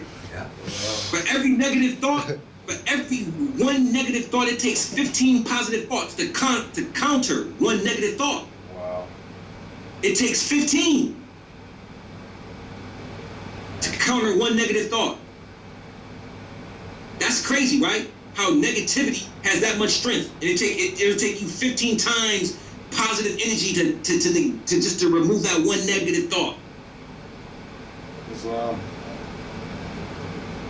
So, in order not to even have those thoughts, get you some prayer beads. I always keep prayer beads and run them across your fingers. And preferably get your prayer beads made out of stones, man. Don't get them made out of wood or glass. Get them made out of coral or lapis lazuli or amethyst. Anything like that. All my prayer beads is made out of stones. I used to sell them. I even sold some to the brothers up in Canaaland, but they're made out of stones. So your fingertips are connected to your chakras. So when you rubbing over these stones, these crystals that have properties, and your fingers is touching them, you know, you're working your chakras also. Everything is one. So when I'm going over my zikrs and I'm saying Alhamdulillah or Subhanallah or Dru Ali Rasulullah, Dru Ali Rasulullah, Dru Ali Rasulullah, whatever I'm saying. The point of the matter is, I'm removing those other things, those negative things. They can't even pop in because my mind is chanting Allah. I'm remembering Allah. I'm remembering His names. Our job on this planet is to remember our Creator, man, in everything we do. Remember Allah. That's why everything I do, you know, we start off in the name of Allah. Bismillah. In the name of Allah. We move forward from there.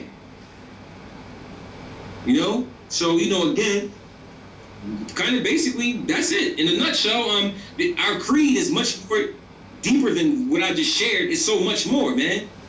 So much more. Yeah, I mean, Islamism is our divine creed. Like I said, every piece of Moorish material is a part of our divine creed. And the things that are inside of our Holy Quran, Circle 7, our Moorish questionnaire, our books of literature, humanity pamphlet, the creed is all over the place. The divine creed. Why do we teach our people our divine creed? Why are we teaching the divine creed? We're teaching divine creed because we forgot what divinity was, because we started worshiping other deities. You know what I'm saying? We started straying after idols and gods that we had no knowledge of, European idols and gods. So of course, we had to teach the divine creed over again. He had to reverse the process. That's why I had to be taught over. And this, I'm gonna say this and then I'm gonna break off. There's a school of thought called Satanism, If you look at Satanism very closely, Satanism contains every sign and symbol of ancient Kemet. The Ankh, the all-seeing eye, the beetles, the triangles. Those are all your symbols. Islam. But he took them and he reversed the polarity on them for his use. So he took the pentagram, he took the 5-pointed star and turned it upside down. He took the swastika and flipped it another way. You see what I'm saying? He took the Ankh and put a whole other meaning to the Ankh. And now you got our own people who take the meaning that the Europeans put on the Ankh and they use that meaning, not knowing that that's not what it really means. So in other words, you have to find out the origin of your symbolism, because the origin of your symbol is just the outward show of you. The Ankh is the masculine and the feminine principle put together, or infinity or immortality. It's the masculine and the feminine principle. But in this case, the masculine and feminine principle has nothing to do with gender. Now we're dealing on energy, which is all one, because the masculine and the feminine is the same source. Different frequencies, same source. You understand where I'm coming from? Yeah. Yes, sir. Yeah, so take your symbols back and blow your breath on them and recharge them. They belong to you. The all-seeing eye is yours. That's on our paperwork. Yep. But it's also on the dollar bill. Yep. It's also on the Masonic joint. You get my point? Islam. Yeah. Take back what's yours, man. It's called Sankofa. Straight. Thank you. So, yes, sir, brother. I appreciate y'all, man. Just before you, And inshallah, I hope we can do it again. before you close out more, you have anything to plug? Books or DVDs or Yeah, whatever? be looking for. I'm putting some stuff. I'm putting a book out from a book on Divine Creed. Also be looking out for shortly. I'm trying to put together this martial arts DVD and some other. I got a lot of stuff going on right now, bro. It's a little difficult because I ain't got the finances to make things happen, but it's coming. Everything's gonna come. I don't worry about nothing, man. Things just happen, man. You know what I mean? It's gonna come. So in the process, I'm writing everything out, putting everything together, and I'm just working it right now, fam. So everything's gonna be all right. The only thing I can plug right now is just Allah. Prophet is Allah, man. Islam. Brother Kudjo, I love you, brother. Tell us, I love you. Peace, love. I hope to see y'all again, and next time I hope to be here in the flesh, man. Inshallah, I hope to get there. So I thank y'all again, man. Islam, fam. Good thanks. All right, my brother. Peace and love. Peace and love. Peace. Islam.